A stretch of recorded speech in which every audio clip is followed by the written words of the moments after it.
What is up, everybody? We are back. It has been a long few months, but it is finally time. College football season is finally here, and we are at week 0, kickoff week.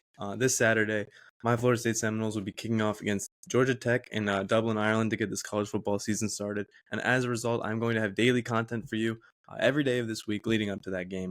And starting today with our Big 12 conference predictions, we'll be going through the conference champions or the predicted conference champions every day of this week. And then on Friday, we'll be capping it off with a CFP bracket prediction, and that should be a great video, and our personal preseason top 25 here on the channel.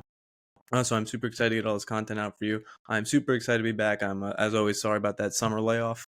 I know it can seem long, but it is here. Time has come.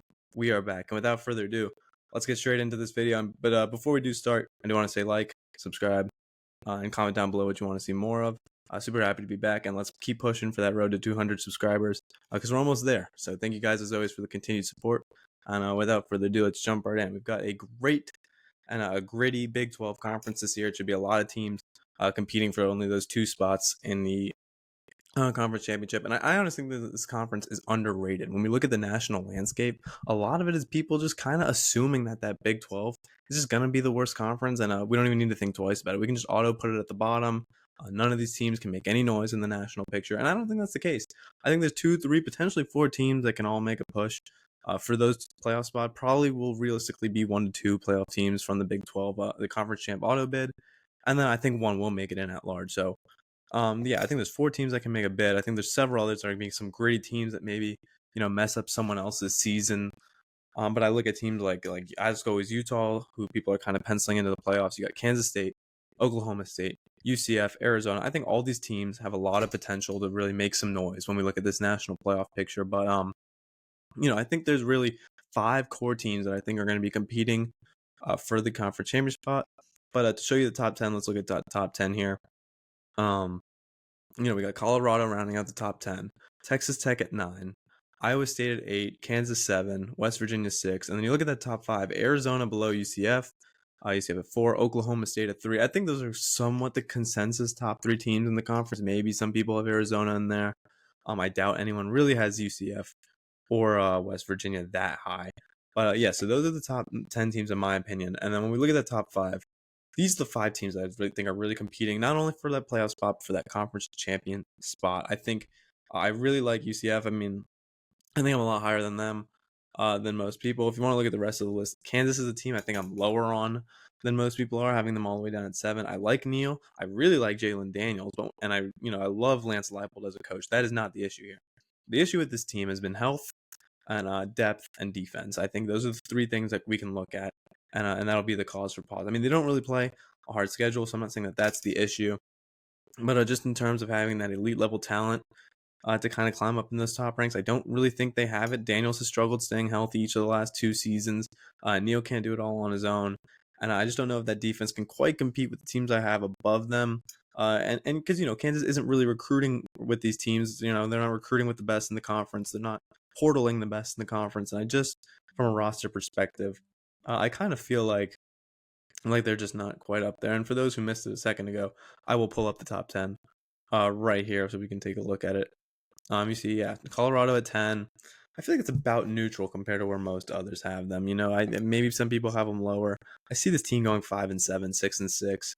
They play a not great out of conference schedule between Colorado State, North Dakota State, Nebraska. I think they probably go 1-2, 2-1 in that. Yeah, 2-1. I think they'll be Colorado State again, even on the road.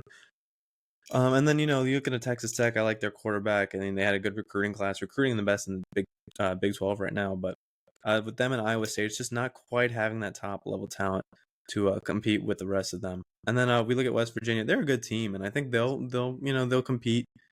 But I just don't think they're quite what those Arizona, UCF, Oklahoma State, and the others are. But when we look at the actual conference championship game, I mean, here's where things kind of get to the nitty gritty.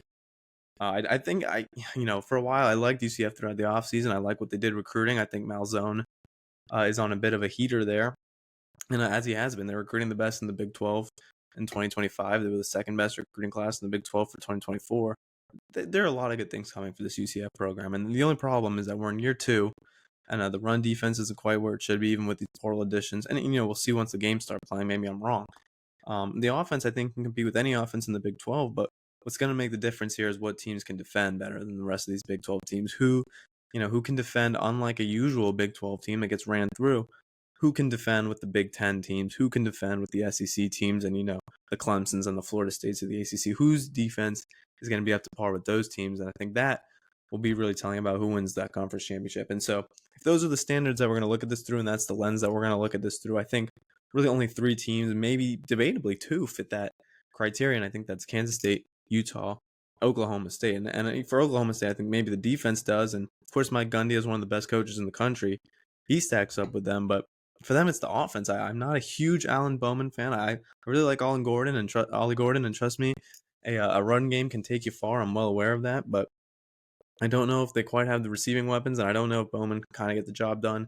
They made it last year, and they did have some really good wins last year to get to that conference championship game. But I think at the same time as they had some impressive wins, they also had losses like the UCF game. And if you want to be a conference championship team in this landscape, and you want to be competing for playoff games in this landscape, you just cannot have losses like that. And so while they're a good team and a very respectable team, a gritty team that's going to fight, I don't quite know if they can hang with the top 2 in the conference. And I don't even know if they can hang with some of the bottom tier teams in the other conferences, because if you look at their schedule, they get Arkansas early in the year, and I personally think even at home Arkansas is going to come in and win that game, and that's in Arkansas with the entire staff on the hot seat. But anyways, we look at this conference championship. I think it comes down to Utah, and I think it comes down to Kansas State, and I think that's a great game. So yeah, that'll be good. I mean, you got Avery Johnson on Kansas State side. You have 2 dynamic quarterbacks, and Avery Johnson and Cam Rising. Rising, obviously the much more experienced one, the 7th-year guy. Johnson, just the rising sophomore, the true sophomore. So it's Utah is a well-coached team. Kyle Whittingham is a top 5 coach in this country. And Kansas State is well coached too, but Whittingham is a better coach. Rising is certainly the more experienced quarterback. This is a more experienced team overall with a lot of older guys. Kansas State, the problem is youth. I mean, they don't really have a lot of returning production coming back outside of the run game. I think the Kansas State run game is going to be electric this year. They bring in Dylan Edwards in the transfer portal. They returned DJ Ginnon to his 1,000-yard rusher last year. So they're good on that front. And Avery Johnson is a electric runner, so he'll add to that dynamic run game too. It's really the passing game. They don't return many experienced receivers. Their top returning producing wide receiver is Jace Brown, who had just a little over 400 yards last year. In the tight end spot, your top returning tight end had about 150 yards last year. So you don't really return a lot of production there. It's a lot of an unknown, and a lot of to be determined stuff that we just have to wait until the games are played as we should. But when we're doing a preseason prediction, I can only go off of what I've been given on paper. And what I've been given on paper is that Utah returns more production. They bring in Damian Alford, the Syracuse transfer. He had over 600 yards last year. They bring in Dorian Singer, and kind of a bigger name from USC, who had a slow year last year with just a little bit over 200 yards. But if we look at the year before then, that USC system, he was over 1,100. So, that's a guy with a lot of experience, a lot of snaps. So it gives Utah some explosiveness on the outside. And if you want to look at the run game, I mean, they've got guys there too that make plays. I mean, they returned Jalen Glover. He had 500, over 550 yards rushing last year. They bring in Idaho transfer Anthony Woods. He had over 1,100 yards last year, so now he gets to make a difference in a big conference. So for me, Utah is just such a well-rounded team with a good coach and a productive defense. They bring in Keanu Tanavasa. He was a multiple sack guy last year. They keep Logan Fano. He was a multiple sack guy at 3.5 sacks last year. And then you got transfers like you got Utah State transfer Paul Fitzgerald, 46 tackles, 8 sacks as a sophomore. So racking up quite the impressive year for himself. So they keep guys on the line who are old. I mean, they're young guys with experience. They got old guys with experience, a lot of rising talent in there. So I really like that Utah pass rush. If we look at Kansas State, this team is just full of so many unknowns. I mean, you get they bring in the Austin PA transfer Travis Bates. He was a 32 tackle, 3 sack guy on the defensive end, so that contributes to the front kind of, but just not a lot of returning talent that was pretty experienced in terms of like getting reps, productive reps, and logging stuff in the stat sheet. Defensive back BJ Payne was a guy that I looked at and I like. He had some impressive stats last year. He's kind of on the younger side, so there's talent on both ends for both these teams for sure. It's just 2 different strengths really going against each other, and I think you got to give the tiebreaker to a team like Utah, who's just really well rounded. Look at that run game. They bring in the transfers to plug their holes.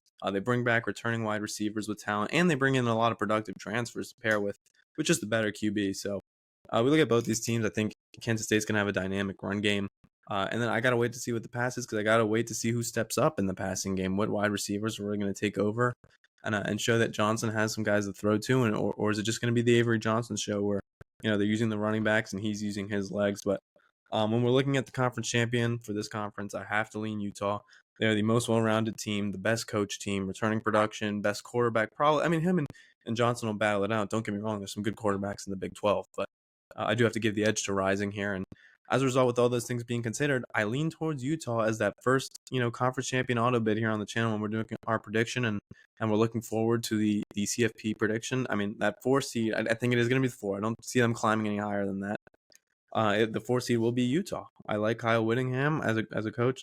For all the things I've just been saying this whole time, I like Whittingham as a coach. I like Rising as a QB, and they've surrounded him with some talent. So if I got to look at the score, I feel like it's a low-scoring, gritty game. It's got to be maybe that 24-17 range, 24-20 maybe.